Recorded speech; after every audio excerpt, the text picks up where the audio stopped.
देवी और सज्जनों, तो वो घड़ी आ गई है जिसका हमें बेसब्री से इंतजार था।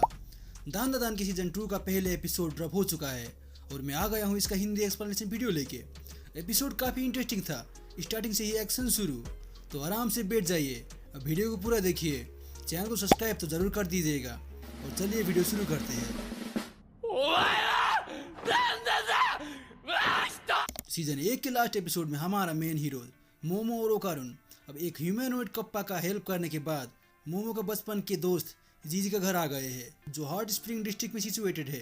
क्योंकि जीजी को लगता है कि उसका घर कर्स्ड है, तो बेसिकली वो दोनों यहाँ कर्स को एक्सरसाइज करने के लिए आए हैं। पर जीजी के घर में दिन के टाइम कुछ हलचल ना होने के कारण मोमो ओकारुन और जीजी को घर में छोड़ के खुद हॉट स्प्रिंग बाथ के लिए निकल जाती है, जहाँ मोमो के ऊपर कुछ गेटर्स अटैक कर देते हैं। अब आपके जानकारी के लिए बता दूं, ये गेटर्स कोई 4 पैरों वाला जानवर नहीं है, बल्कि ये वो ठरकी लोग हैं जो हॉट स्प्रिंग में आने वाले औरतों पर अटैक करते हैं। दूसरा और जीजी और ओकारुन घर के अंदर एक छोटा सा रूम डिस्कवर करते हैं जो काफी सारे टेल्समैन से भरा हुआ था, जिसे देख के उनको कुछ अच्छा फीलिंग तो नहीं आता। अब इस एपिसोड के स्टार्ट में हम देखते हैं मोमो उन गेटर्स के खिलाफ काफी स्ट्रगल करती है। तभी एक बंदा मोमो को पानी के अंदर डुबा के ऑलमोस्ट खत्म कर चुका होता है। तभी मोमो अपना पावर से वो हॉट स्प्रिंग के एक स्टैचू को तोड़ के उसके मुंह में मारती है और वो टूटा हुआ स्टैचू एक्चुअल में हॉट वाटर सप्लाई का पोल होने के कारण वहाँ एक पानी का बड़ा फव्वारा निकलने लगता है, जिसके झटके से उस हॉट स्प्रिंग का दीवारें उन सारे गेटर्स पर गिरने लगते हैं। अब ये मौका देख के मोमो वहाँ से भागने लगती है, पर तभी एक दूसरा बंदा आके फिर से मोमो को पकड़ लेता है। पर इस बार हॉट स्प्रिंग का सबसे बड़ा दीवार उस बंदे के ऊपर गिर जाता है, पर मोमो जैसे तैसे बच जाती है। और अब जैसे ही वो चैन की सांस ले रही होती है, वो नोटिस करती है टर्बो ग्रानी को, जो आराम से हॉट बाथ के मजे ले रही होती है।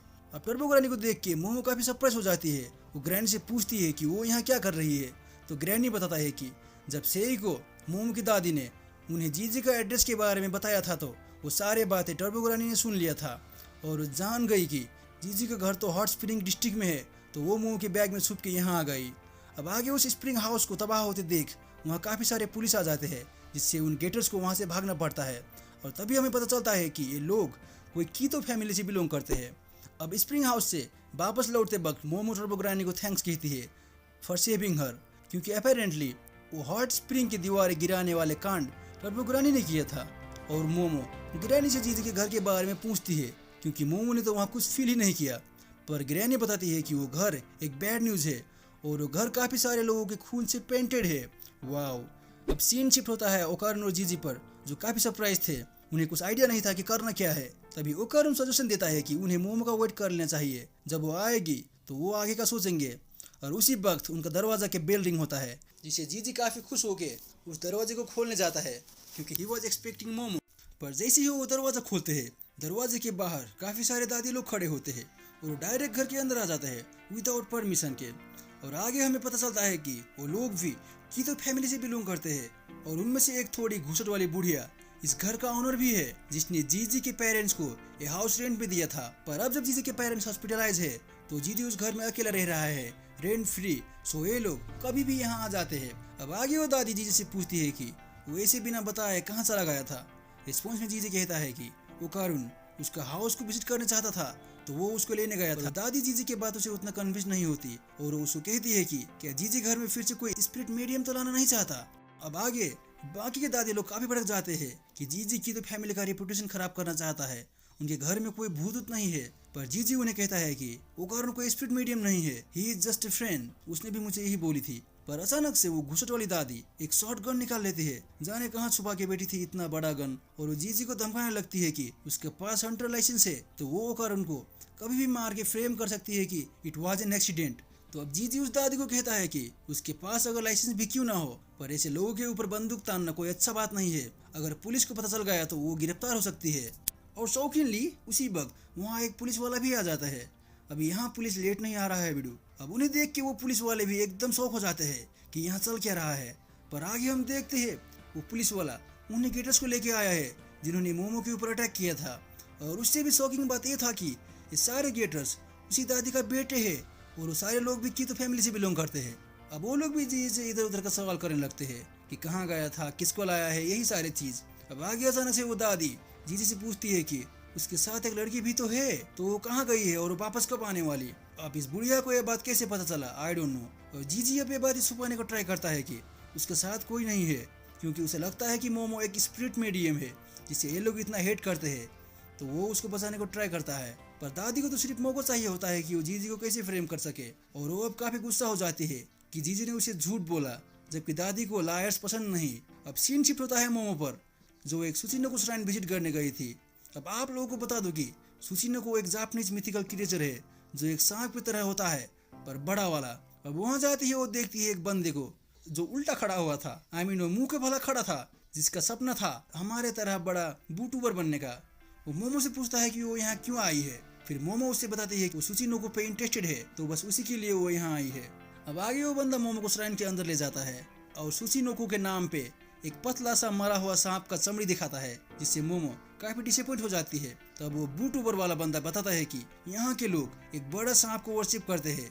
उनका ये मानना है कि वो स्नेक वोल्कानो के अंदर रहता है और जब उसे भूख लगता है तो वो वोल्कानिक इरप्शन कराता है। अब इसीलिए 200 साल से कोई सर्टेन ग्रुप के लोग उस सरपेंट को ह्यूमन ऑफरिंग दे रहे हैं, जिसके कारण यहाँ 200 साल से कोई वोल्कानिक इरप्शन हुआ नहीं है। और ये जो हॉट स्प्रिंग है वो भी उसी सरपेंट का देन है। तो बेसिकली वो उस सरपेंट को अपना देवता मानते हैं। फिर मोमो उससे पूछती है तो ये सुचिनो का क्या कहानी है। रिस्पॉन्स में वो बंदा कहता है कि वो सिर्फ टूरिस्ट को अट्रैक्ट करने के लिए एक मेड अप स्टोरी है, जिससे तो मोमो अब और भी डिसअपॉइंट हो जाती है। अब मोमो वहाँ से वापस जीजी के घर आती है। वो थोड़ा डिसअपॉइंट थी कि कोई सुचिनो को एग्जिस्ट नहीं करता, फिर भी वो एक्साइटेड थी कि ओकारण और जीजी कर क्या रहे हैं, और वो भाग के जाके दरवाजा खोलती है। पर अंदर का नजारा काफी खराब था। उनकी तो फैमिली के लोगों ने ओकारण और जीजी को पीट के उनका हाल खराब कर रखे थे, और वो गेटर्स भी अब काइंड सुमो वाले ड्रेस में अंदर बैठे थे।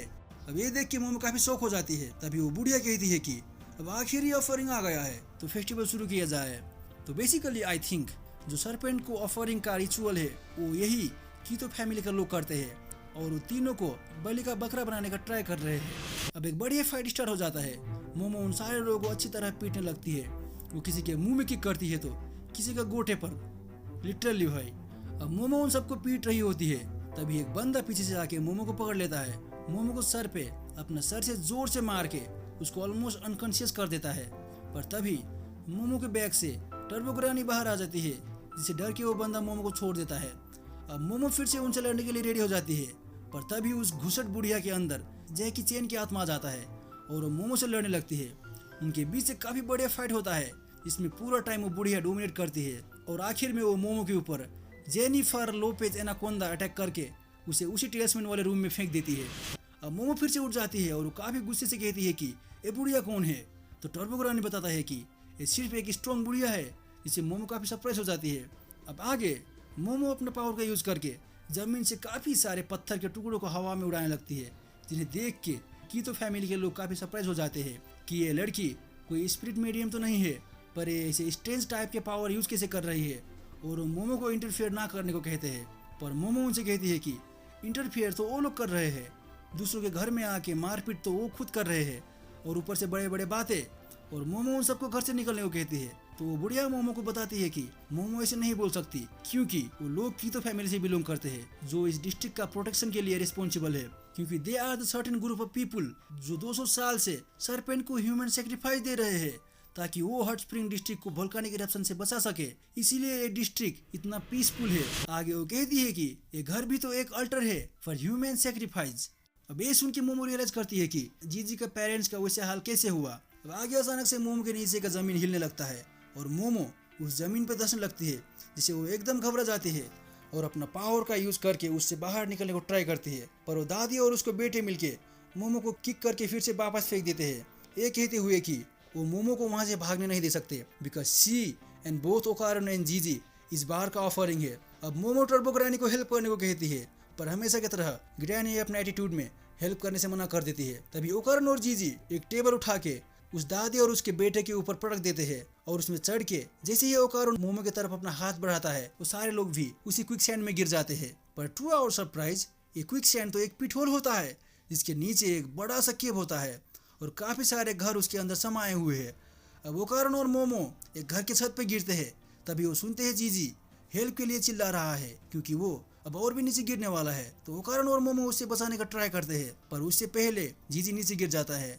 मोमो अपना पावर से उसको बचाने की कोशिश करती है, पर जीजी नीचे गिर जाता है। लगता है कि जीजी का खेल खत्म है, तो हम देखते हैं जीजी एक काफी बड़ा सांप जैसे क्रीचर के ऊपर गिरा है, जिससे वो क्रीचर जाग जाता है और हम देखते हैं वो क्रीचर काफी बड़ा होता है पर उसका मुंह एक वर्म टाइप होता है, जिसे देख के कीतो फैमिली के सारे लोग अब उसे पूजने लगते हैं। अब मोमो, ओकारण और जीजी भी उस क्रीचर को देख के एकदम शौक हो जाते हैं। अब टर्बो ग्रानी तो उसे कुरागिरी कह देती है, इसका मतलब एक डार्क फोर्स या एंटिटी है। पर तभी ओकारण रियलाइज करता है कि ये कोई ग्रेट सर्पेंट या कुरागिरी नहीं है, ये तो एक मंगोलियन डेथ वर्म है, जिसके बारे में ओकारण ने एक न्यूज़पेपर में पढ़ा था। एक मैन ईटिंग अर्थ वर्म UMA है जो गोबी डेजर्ट में पाया जाता है। यूजुअली तो वो 1.5 से 2 मीटर लंबे होते हैं, पर ये कुछ ज्यादा ही बड़ा है, पर मेरा बड़ा नहीं है। अब ये सुन के मोमो काफी सरप्राइज हो जाती है कि पिछले 200 साल से ये लोग ग्रेट सर्पेंट बोल के इस वर्म को खाना खिला रहे हैं, वो भी non veg, which makes sense कि ये इतना बड़ा क्यों है। तभी कीतो फैमिली के लोग उस वर्म के आगे एक रिचुअल टाइप गोल गोल डांस करने लगते हैं और मोमो उन्हें समझाने को ट्राई करती है कि वो कोई भगवान नहीं है बल्कि वो डेथ वर्म है, पर वो लोग मोमो की बातों को इग्नोर कर देते हैं। और फिर क्या था, वो वर्म उन सबको एक ही बार में निकल जाता है। अब ये देख के वो तीनों काफी घबरा जाते हैं और एक घर में छुपने का प्लान करते हैं ताकि वो वर्म उन्हें देख ना पाए। पर जैसे ही वो तीनों एक घर के अंदर जाते हैं, खिड़की से एक येलो लाइट मोमो और ओकारण के ऊपर पड़ता है, जिससे वो दोनों पागल की तरह करने लगते हैं। फिर ओकारण अपना कंट्रोल खो देता है और टर्बो ग्रानी उस पर हावी हो जाती है और वो सीधे जीजी की तरफ बढ़ता है और एपिसोड एक क्लिफ हैंगर के साथ यही खत्म हो जाता है। तो overall episode was pretty good. एक एक्शन से शुरू होके एक एक्शन के साथ ही खत्म होता है और एंडिंग से पता चलता है कि चीजें अब इंटरेस्टिंग होने वाले हैं। तो क्या कर रहे हो, वीडियो को लाइक और चैनल को सब्सक्राइब कर दो। अब आता हूँ नेक्स्ट वीडियो में। Bye bye, sayonara.